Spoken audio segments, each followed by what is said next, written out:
Welcome to Bold Moves Radio. The show is Prudent Woman with myself. I am Rhulani Baloyi. I am your host. Thank you for joining us. As always, we are with you every Sunday, 4 o'clock up until 5 o'clock.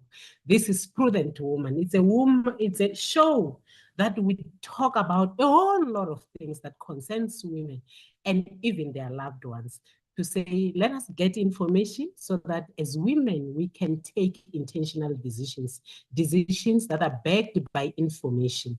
And once more, again, we're having a wonderful conversation with our sister, Sane Mazibuko. She's a diabetes advocate. And she's going to be telling us about why she is an advocate. And when we say she's a diabetes advocate, what does it mean? So Sane, we are here with you, and thank you for joining us. We're going to have a wonderful time because we're going to be bringing in awareness on diabetes, even as nationally. The month of November, we create awareness on diabetes. And thank you to all of you who are joining us. Those of you joining us via the Facebook and YouTube, please be part of the conversation. As we say, we spark conversations. Drop down your questions, your comments, anything that you have that you wish to ask Sane and even myself and even other listeners and viewers as we have this conversation on diabetes.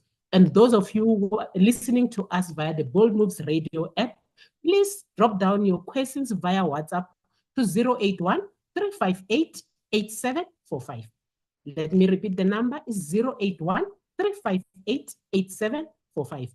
Be part of this wonderful conversation, because what's important in life is to know the risks that you are faced with, so that you are able to take precautions and you know how to respond to whatever risks that are facing you. And when you read, at this point in time, they say diabetes is amongst the highest killers on earth. But when you know your risks, when you know your status, you are able to respond appropriately. That's why today we are talking to this wonderful woman, Sane Mazibuko. Oh, Sane, please, may you greet our audience. And as you greet them, please go ahead and tell us, what is it that you do?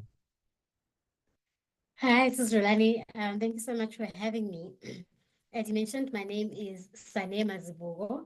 I'm a 34-year-old by profession. I'm that lives in Cape Town. I'm a mother of one. In my past time, I enjoy watching sports. So the last couple of weeks have been hectic with the rugby and the Cricket World Cup. And I enjoy the performing arts. Family is very close to me. I love family. And yeah, as you mentioned, I am a person living with type 1 diabetes, and I have been living with the condition for 27 years.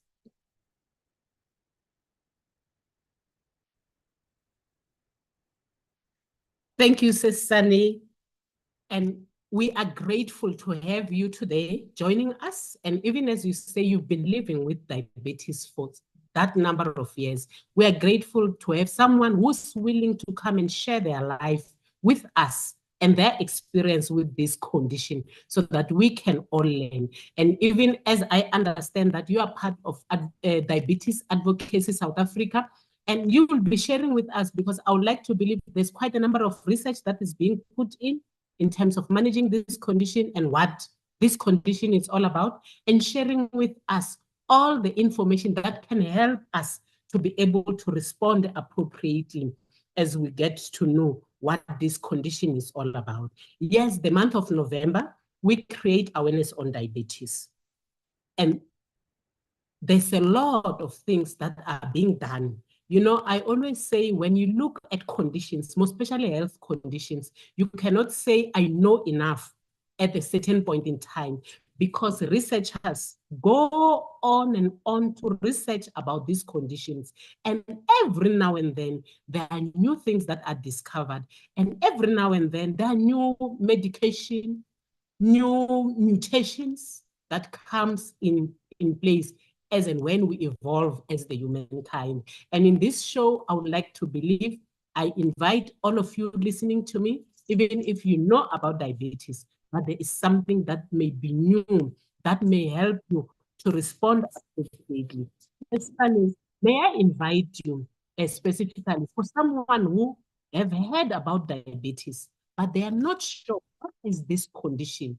May you please take us through just to explain to us what exactly is it when we say someone has got this condition, diabetes? Okay, thanks for that.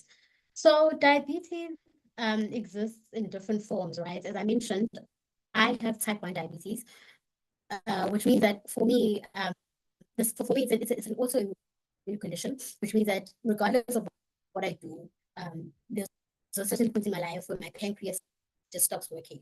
Okay, what the pancreas does is basically it does a balancing act within your body. When you consume food, when you use up energy and the likes, the pancreas then balances out the whole act within your body to make sure that your body functions well. In my body, my pancreas just doesn't work. At 8 or 7 years old, my pancreas just stopped working. Some people can live normal lives up until 30, 40, even in their 50s sometimes, and that's when their pancreas decides not to work. So that's how my diabetes differs from the next person. And so what I do is basically manually do what the pancreas is supposed to do. I use an insulin pen, which I inject every single day of my life to ensure that the balancing act continues in my body.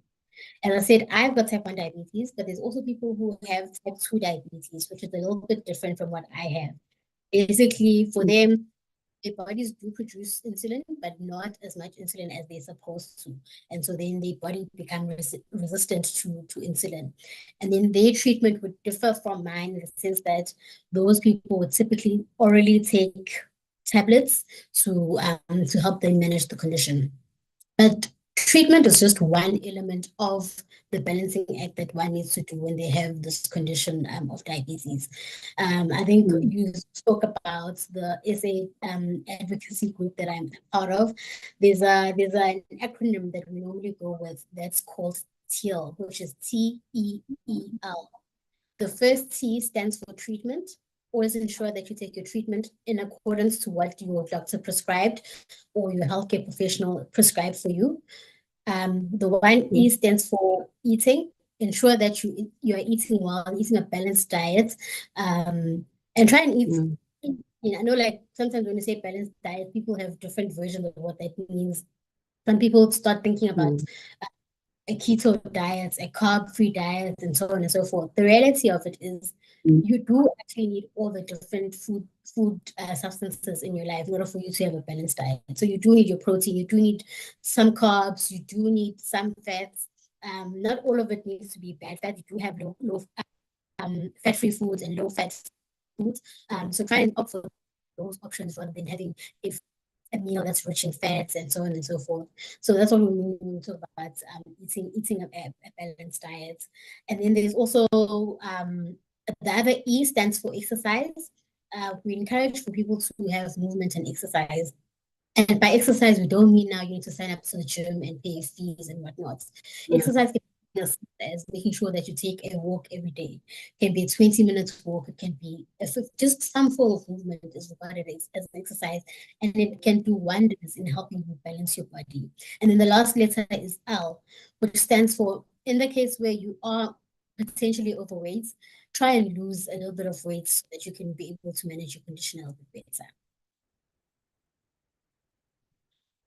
Oh, thank you very much. These are things that most of the time, because once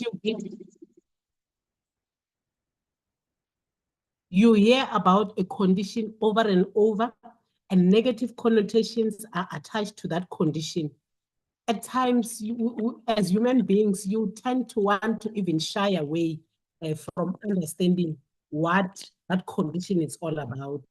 And I've realized it's very important for one to understand it, because that will also help you to even understand its symptoms, and you are even able to help the people who are around you in order to fully understand what they are faced with.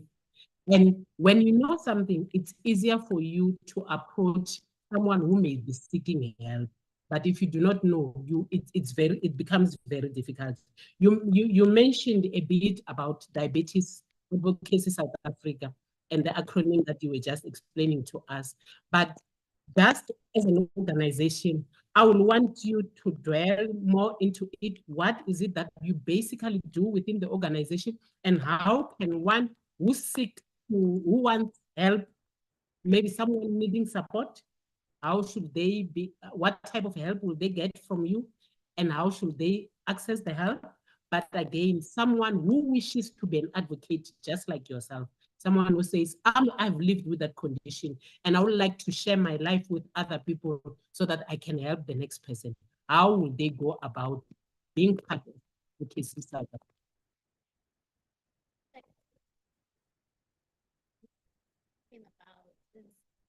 we realized that there were a group of people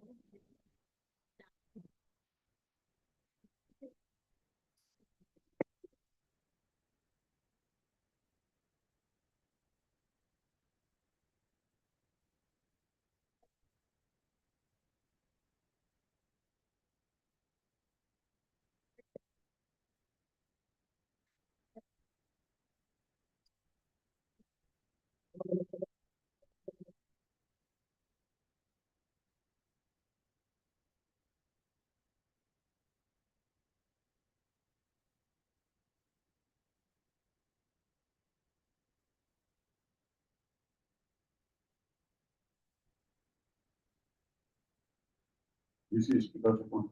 I read a lot about diabetes, and that's what the diabetes that were typically American and people in and that's why I thought that. Sane, may I interject you? Sane, may I interject you? I'm getting they can't hear your speaker, and even myself, I'm struggling to get you. I will want us to go on an egg break. Can you please disconnect? Maybe you can use the phone, connect with a phone, and then you'll come back. So just log off and connect again. I'll be on, yeah. Thank you very much. And our apologies for that.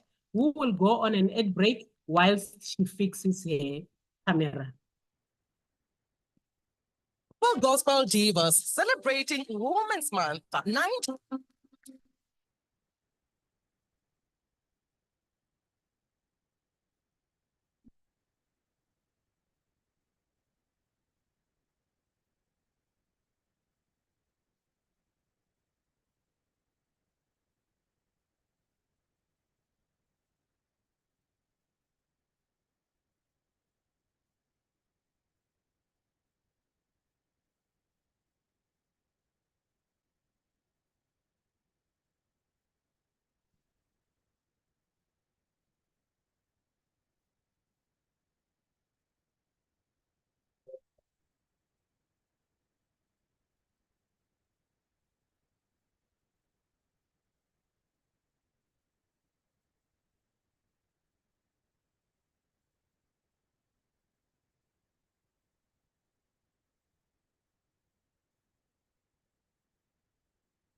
Are you ready for the ultimate dietary powerhouse? Look no further than Masana Dietitian's Nutro Boost. Our scientifically formulated low GI food is designed to give you the boost you need to fuel your body and reach your health goals. With NutriBoost, you have the flexibility to enjoy it as a high fiber cereal or a satisfying shake. Simply mix it with water and indulge in the mouth-watering flavors that we have to offer. But that's not all. NutriBoost is packed with essential nutrients that are beneficial for your overall well-being. Enriched with 20 immune-boosting vitamins and minerals, it's a convenient and effective way to support your immune system. And here's the best part. NutriBoost is gluten-free, egg-free, and high in omega-3, making it suitable for those with dietary restrictions or allergies. Need an energy boost? NutriBoost has you covered. It's high in energy and protein, providing you with the fuel you need to power through your day. Whether it's a busy morning or an intense workout session, say goodbye to midday slumps and hello to sustained energy with NutriBoost. Try it today and experience the difference. For orders or to become a distributor, contact us on the following details.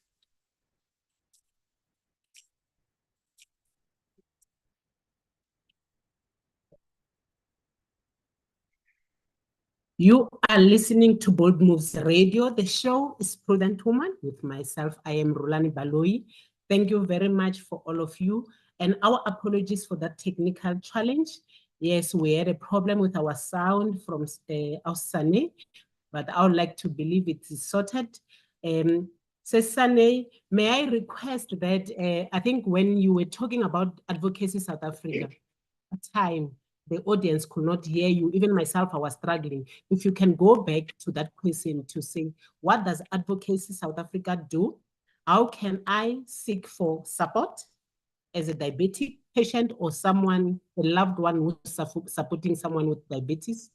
And how can I join to become an advocate like yourself if I wish to use my life to educate others or give support to those who are facing this condition?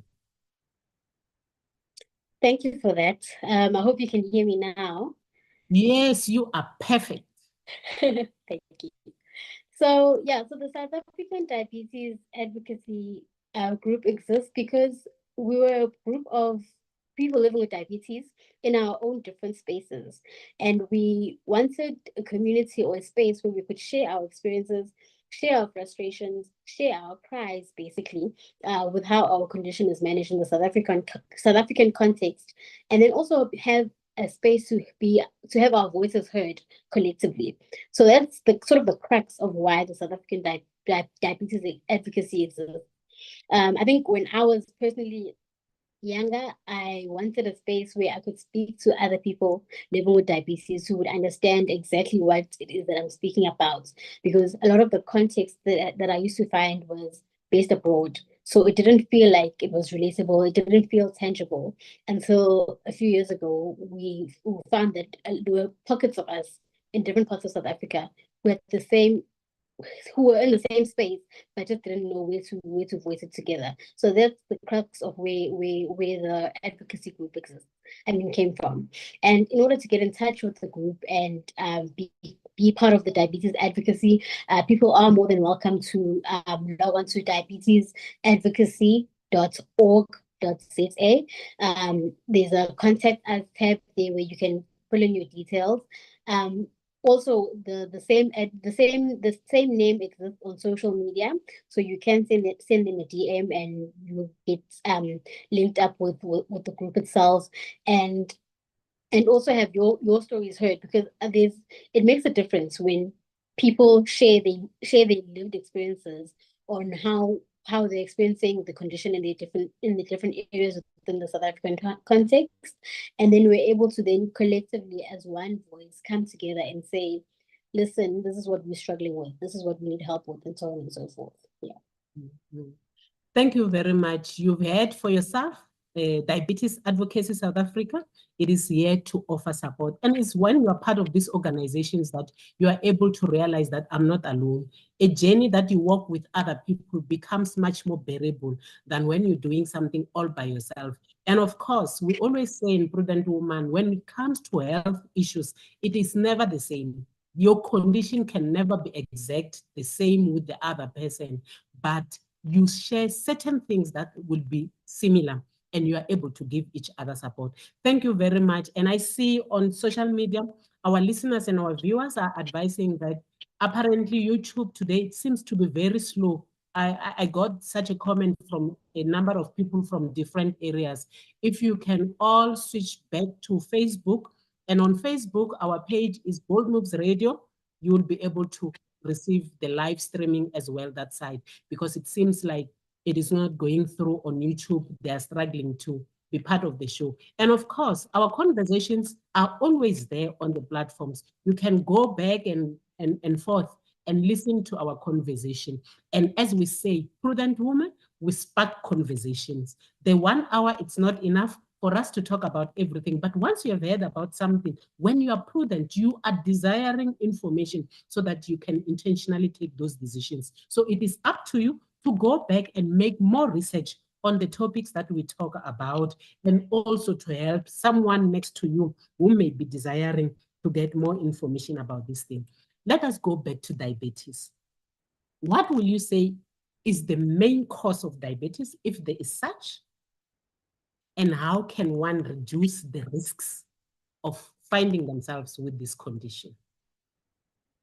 Yeah.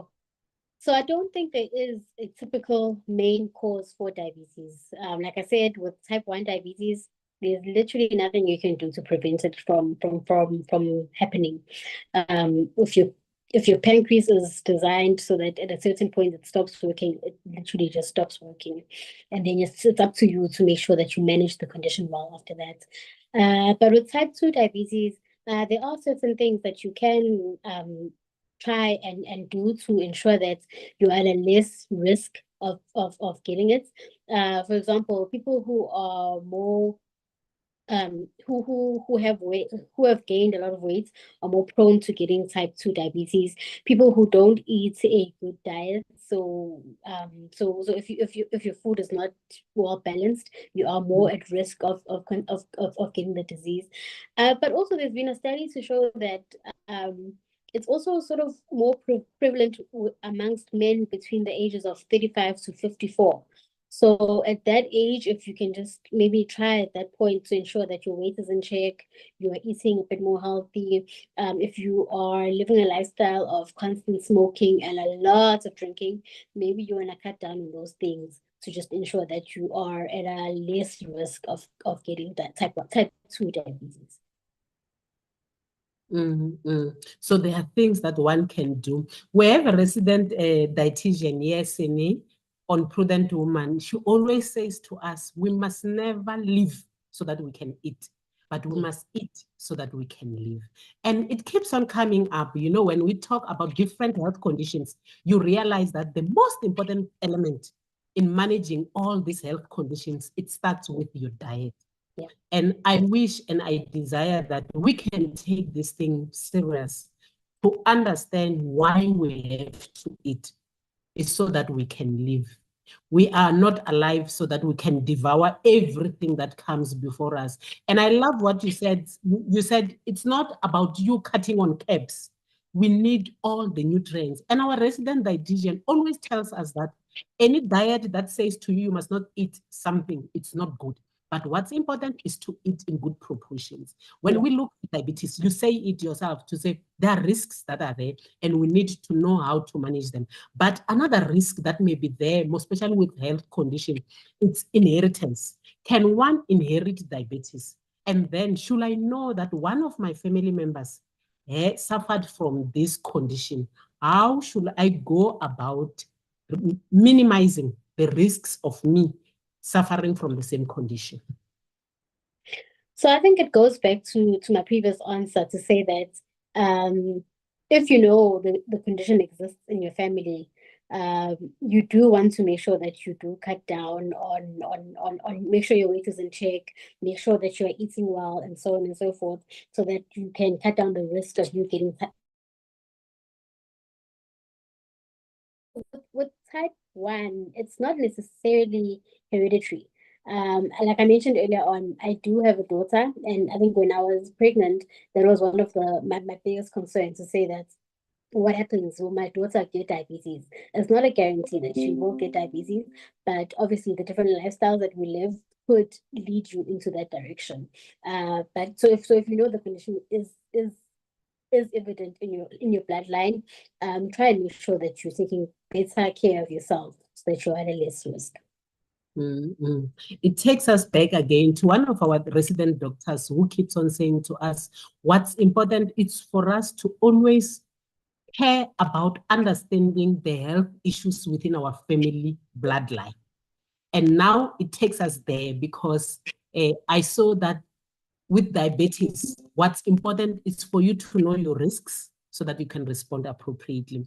I read somewhere where they said, in terms of diabetes, when you get to know about it, that you are a diabetic patient, you are able to respond appropriately, and you are likely to live longer than when you do not know. It's so cruel that it does not wait and say, because you are not aware that I'm here, I will not do anything to you. It says, when you don't know that I'm here, I'm going to work on you, because you don't know how to respond to it.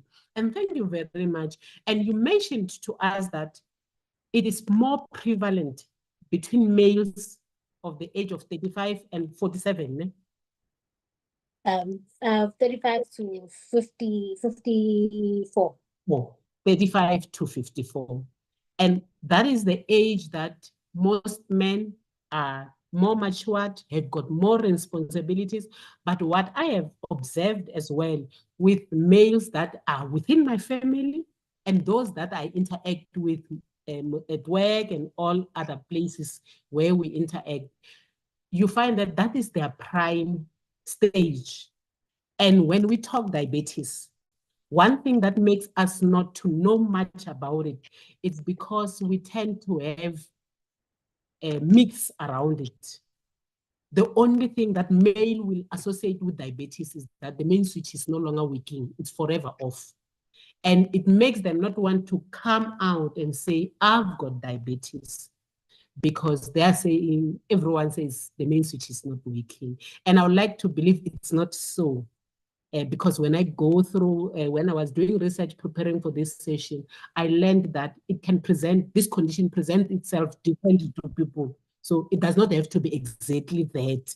And there are things that one can do. What would you like to say to the males? I mean, even though you're talking to us women, but I know that there are males who are listening. What would you like to say around that myth specifically? Because we realize that it's more prevalent on them. And I would like to believe maybe it's because they, you know, when you try to run away from something, it tends to chase you because it realizes that you're scared of it.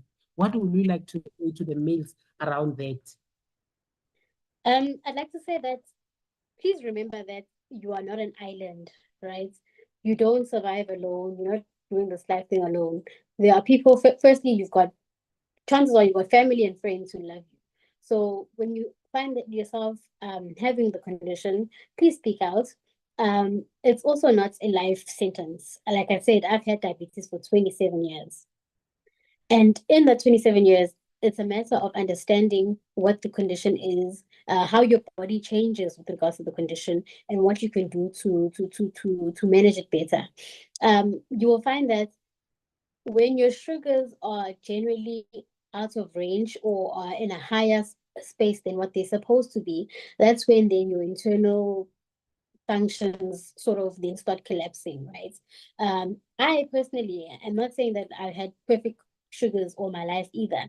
The reason why I wear glasses today is because my blood sugar at a certain point was not well managed, and then that affected my eyesight. And that led to me having to wear glasses. So for me, that was the consequence. For the next person, it might be different. It may lead to something as bad as a limb amputation, which we don't want to get to. So when you start understanding your body, and you also lean on the support that you get through family and friends, as well as your medical supports, be your doctors, your nurses, and so on and so forth.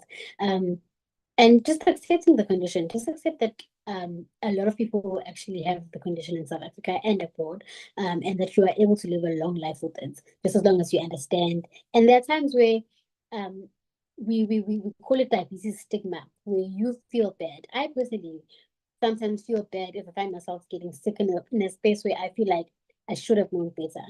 But I've also learned to forgive myself and say that, you know what, some things are out of my control. Yes. Now that I have the flu and my blood sugar is not well, what am I doing about it now today to make sure that tomorrow I'm okay and I'm going to be able to live a longer life? Thank you very much. Our time is flying, before we can even get to the other side of talking about this condition. I would like us to go on an ad break. When we come back, we're going to start talking about the symptoms so that anyone who's listening to us and you're not sure when they say you've got diabetes, what is it that we're talking about? I would like us to go on an ad break. When we come back, we will zoom into the condition.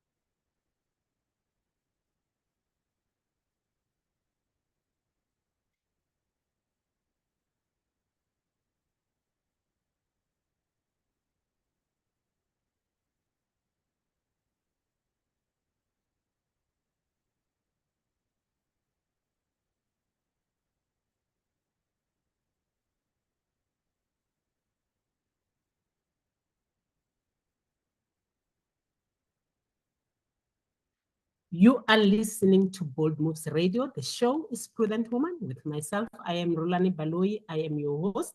We come to you every Sunday from 4 o'clock up until 5 o'clock.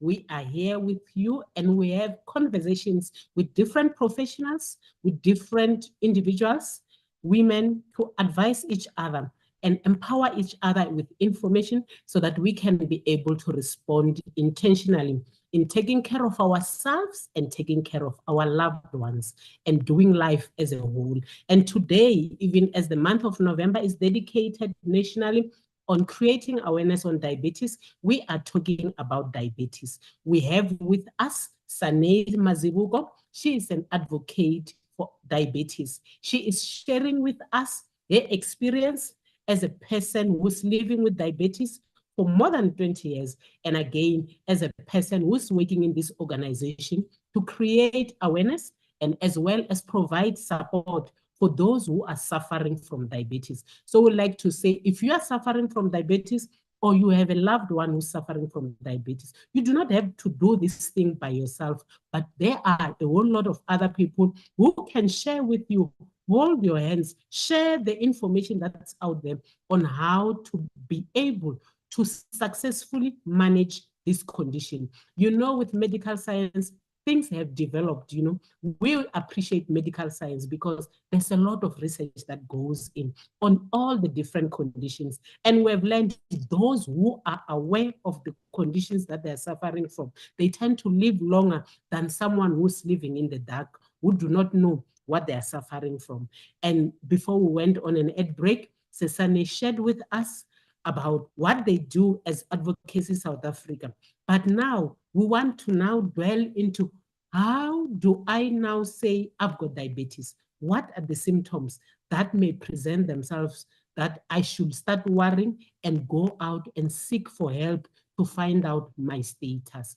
What is it that should direct me to say, there is something here, you need to go and seek for help? So there are a number of things that that you start seeing when you potentially are living with diabetes. One is you find yourself peeing quite a lot. So if you find that you suddenly now going to the toilet a lot, it could be a sign that there's something to worry about. Excessive weight loss. So suddenly, so all along you've been living a healthy life, you're fine, or you're just living your normal life and everything is fine. And suddenly you find yourself losing a lot of weight. That could be also a red flag to say that there could be a danger there. Also, in line with peeing a lot, you also find yourself drinking a lot of water. I think that reminds me of how I got diagnosed. I remember I was, as much as I was 7 years old, and I was an active child, but I remember being excessively thirsty, and I'd come home and I'd say, "Yo, ma, I've been finding myself very, very thirsty," to the point where my mom actually packed 2 bottles of water for me to take to school to say that, okay, if you finish this bottle and you go through this bottle as well. So that extreme thirst is also a sign that your sugars are quite high and you might potentially want to get it tested. And as well as extreme exhaustion.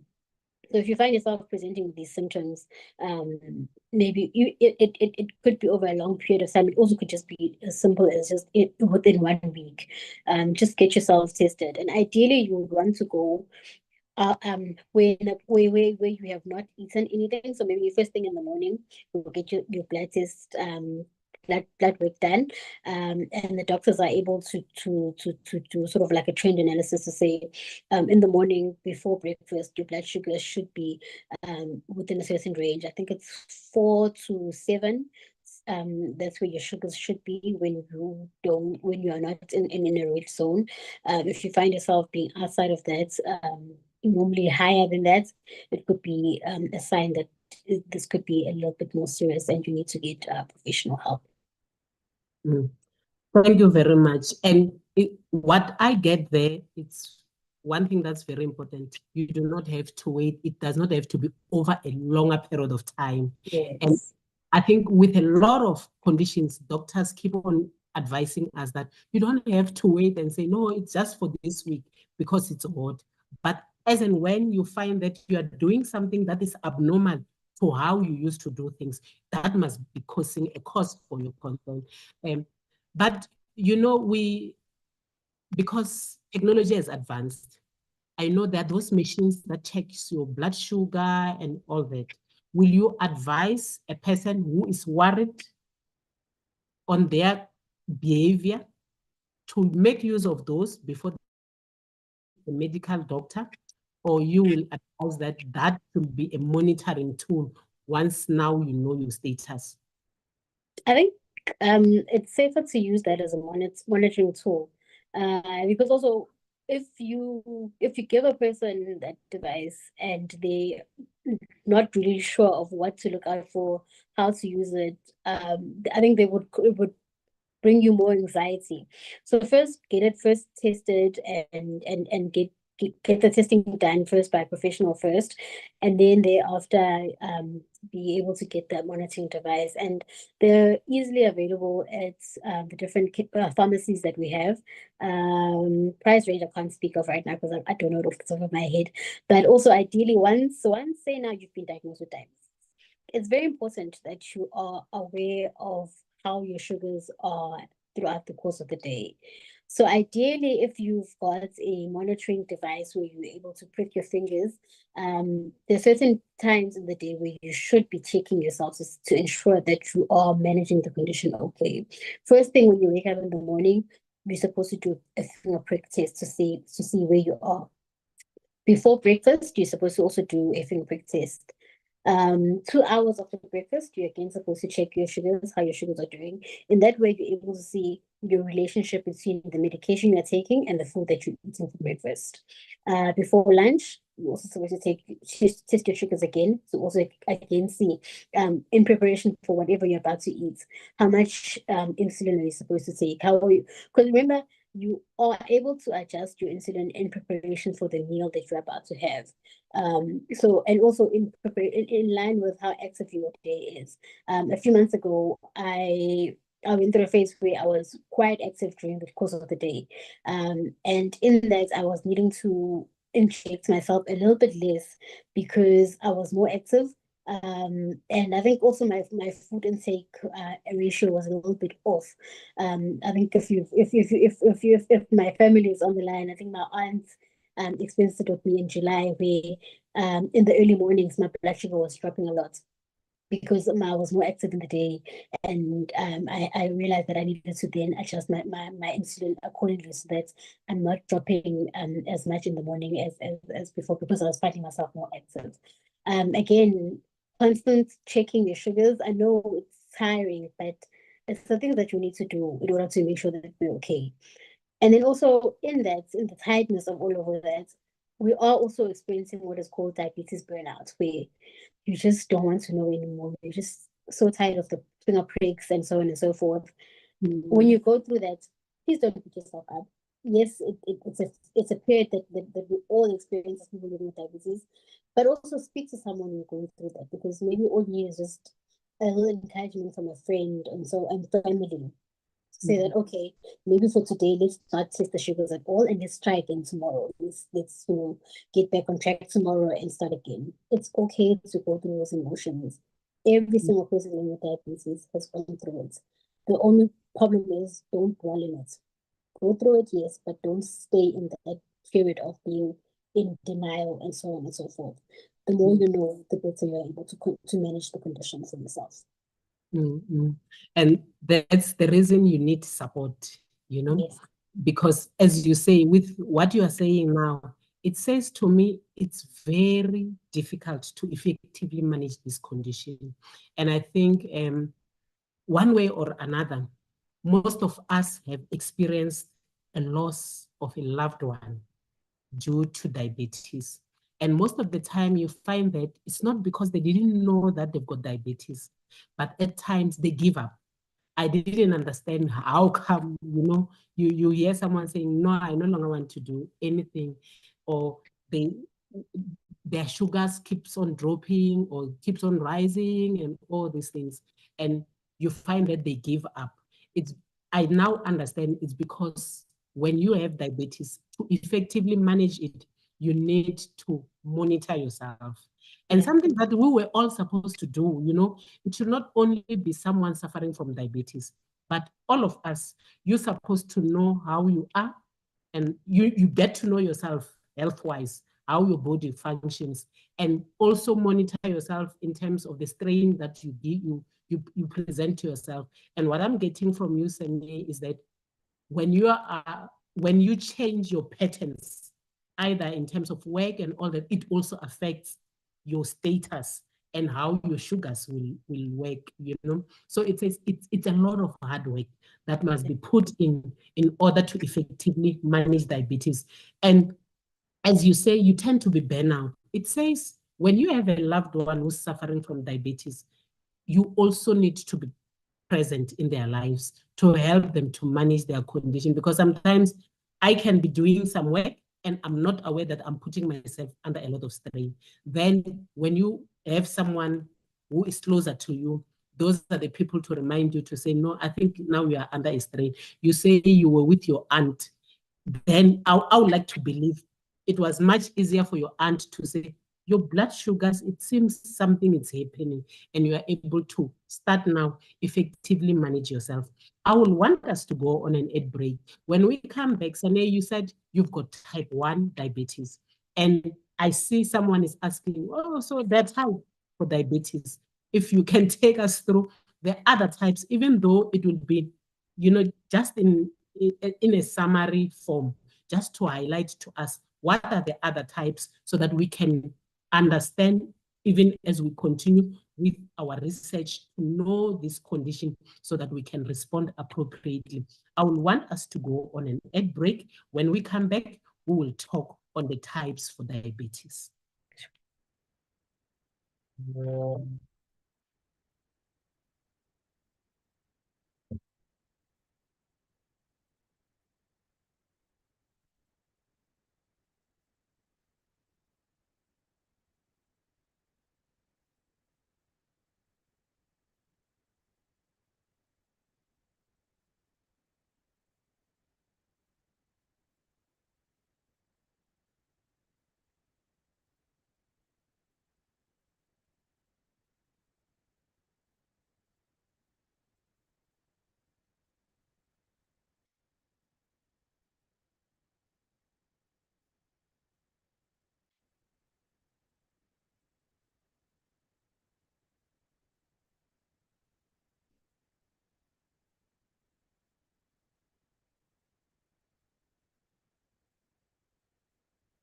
You are listening to Bold Moves Radio. The show is Prudent Woman with myself. I am Rhulani Baloyi. We come to you every Sunday, 4 o'clock up until 5 o'clock. We have conversations with different women who are professionals, women who share their life stories to encourage us and to empower us as women to become prudent so that we can take intentional decisions, even as we do life for ourselves and for the benefit of our loved ones. And today we have Sane Mazibuko. She's a diabetes advocate. She is talking to us about diabetes. Even as a nation, we are creating awareness around diabetes. Before we went on an ad break, she has taken us through a whole lot in terms of diabetes. We were talking on the symptoms, but now we want to talk on the types of diabetes. In her opening statement, she said she is a person who is living with diabetes. She had diabetes for more than 20 years, and she indicated to us she has type 1 diabetes, which says there are a whole lot of other types. Sene, may you please share with us in summarily, because we no longer have time, on what are the other types and how do you differentiate between the different types? Sure. So as I said, I have type 1 diabetes, which means that my pancreas just does not work at all. And the function of the pancreas is to create insulin, which balances your sugar. It's a hormone that balances your sugar internally. So basically, your relationship between food and exercise and the likes is balanced internally by the pancreas. By the pancreas and the insulin that it produces. So I inject every single day the hormone insulin to make sure that my body is balanced and is able to function well. The other type of diabetes that exists is type 2 diabetes, which basically your body does not produce enough insulin. So it produces insulin, but not enough insulin. And then your body then become resistant to insulin. And in order for people with type 2 diabetes to manage the condition, what they typically need to do is orally take tablets to help them manage the condition on that with that regard. There is another type of diabetes which is normally present in pregnant women. It's gastric diabetes, which is basically sort of like a pre-diabetes. So it's a very, very, very loud warning sign to say that if you don't take better care of yourself after giving birth or during the process of pregnancy itself, then thereafter, you are at a very, very, very higher risk of getting type 2 diabetes. Again, with the just gastric diabetes, again, it's a matter of how you manage your diets, and as well as your weight, in order for you to better manage your chances of getting type 2 diabetes. So what I'm getting here, Sane, is that the different types of diabetes presents themselves differently, and you have to manage them differently.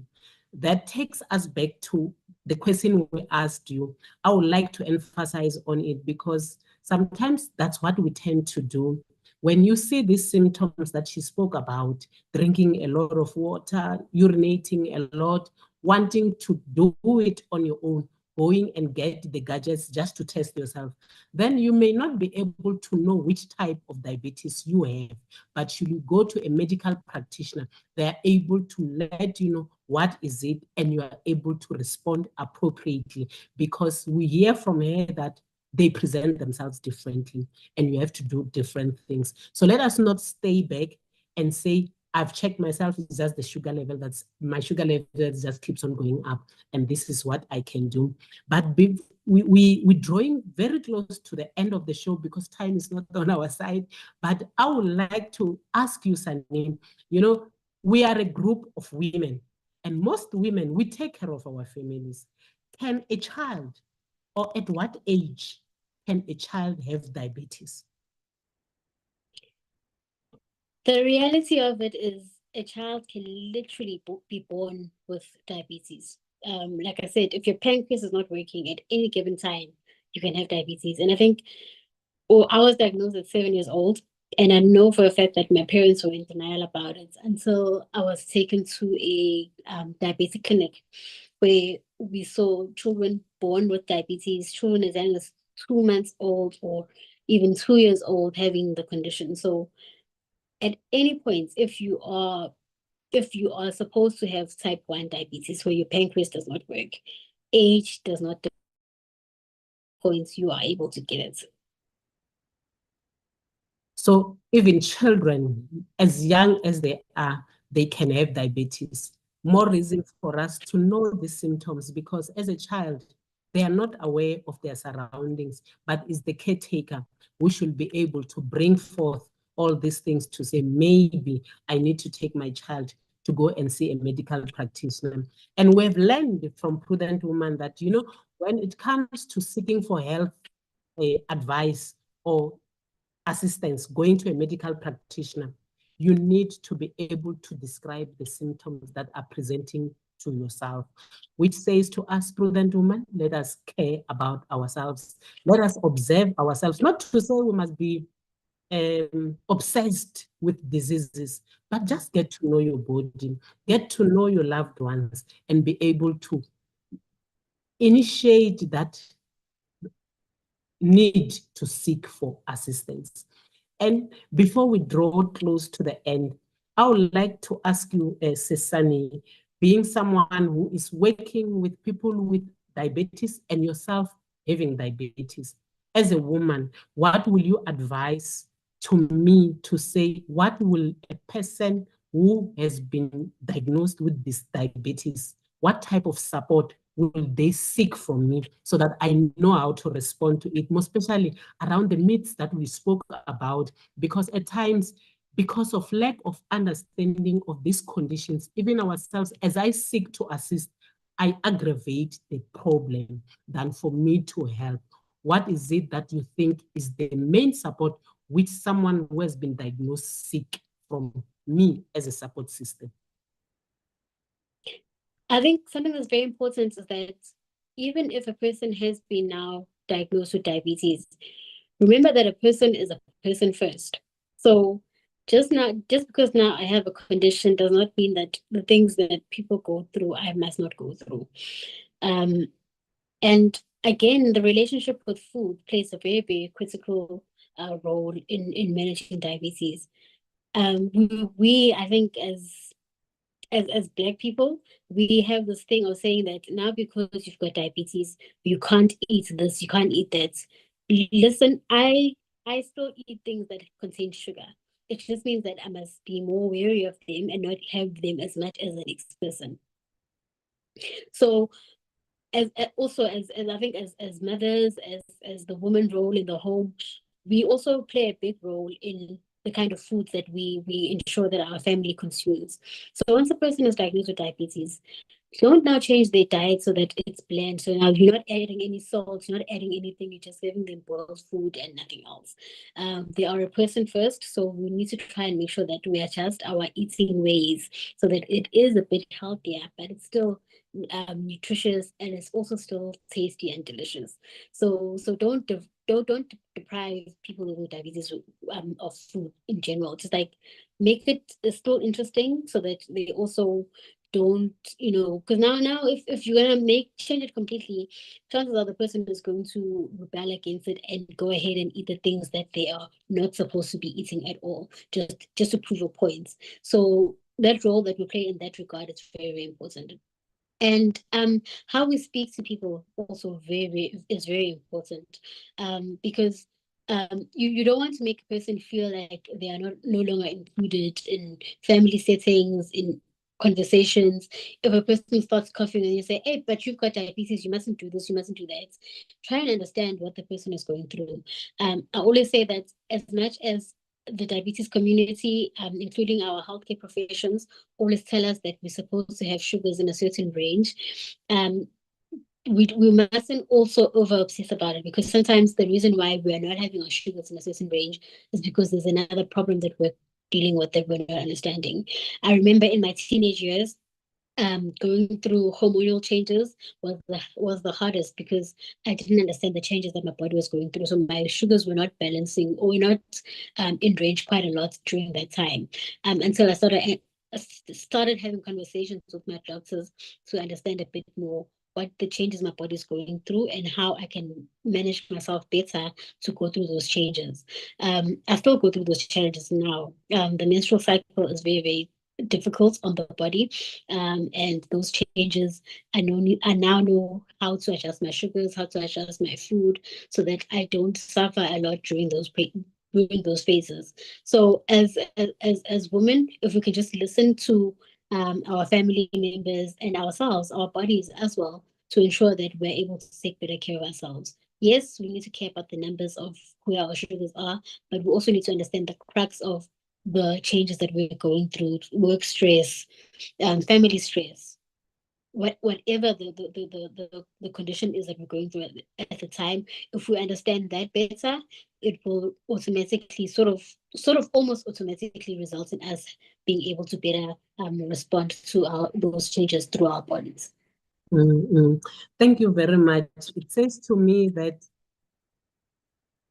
as a support system for your loved one with diabetes, it's also important for you to know everything about the condition and also to join them. At times the problem is you wishing for this person to move away from eating 1, 2, 3 that you used to enjoy as a delicacy within the family, but now you want to prepare it in their presence. I think over time, as they effectively manage the condition, they will get to understand.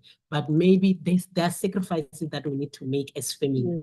And as women, we need to sacrifice when you have a loved one who has been diagnosed. That's why they say when someone has been diagnosed, who is your loved one, you are also affected, which means you have to also adjust. You cannot do life as usual and expect the other person to now try to adjust.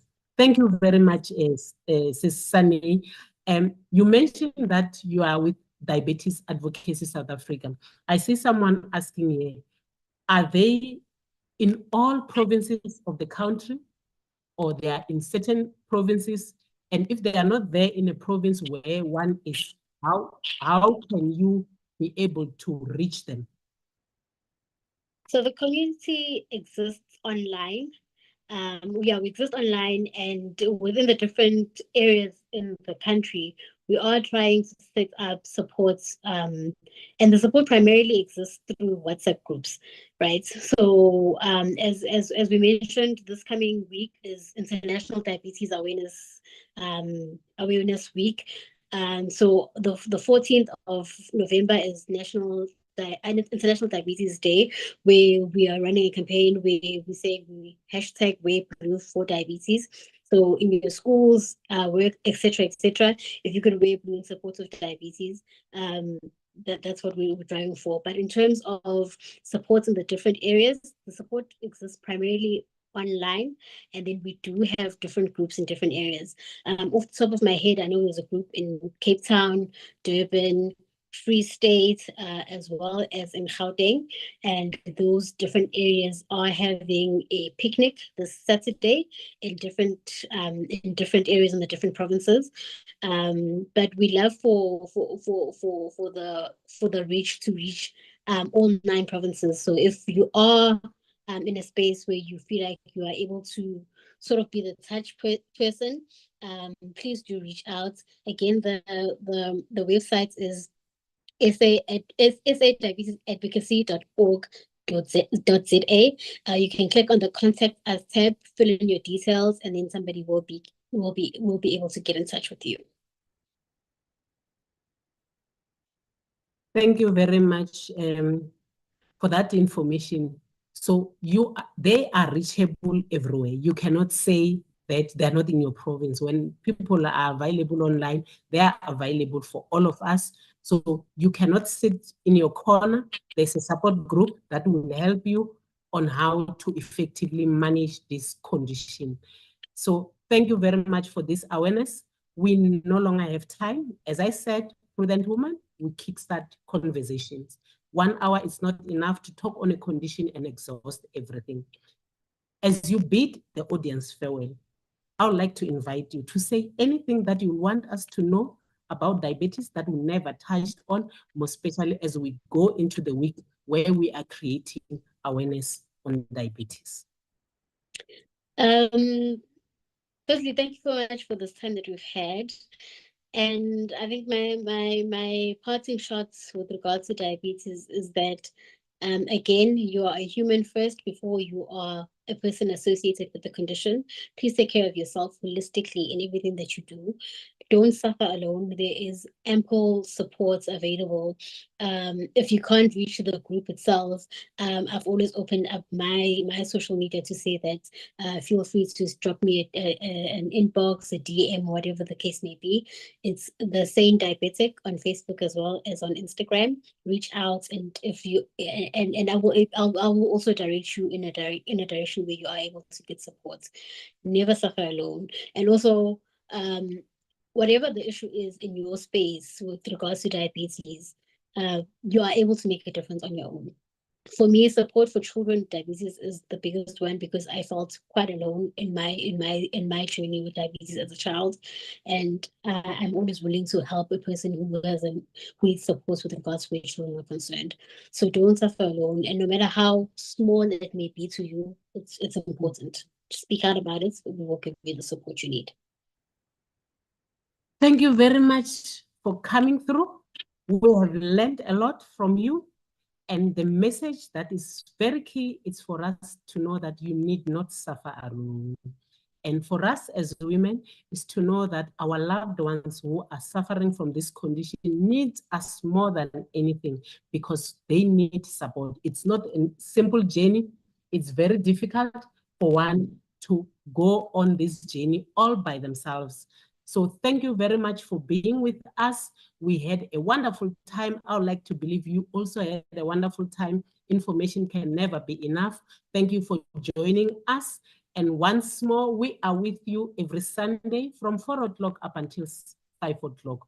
And as Bold Moves Radio, we are not yet done. We have a wonderful program that is coming at 5:30 with Pastor Fridama Tebula, the Living Word Outreach Program. She will be here with us, joining us, talking to us about the Word of God. And of course, on Tuesday, we've got the African Experience. Tune in and keep on learning from all these programs. From our technical team, I would like to say thank you very much for your support. And our executive producer, Pastor Strike Mangani, thank you very much. And would like to say, have a blessed and a wonderful week ahead, even as we continue to learn more about diabetes so that we can support our family members. Have a blessed week ahead. We shall be with you again next week, same time, same place. Thank you very much.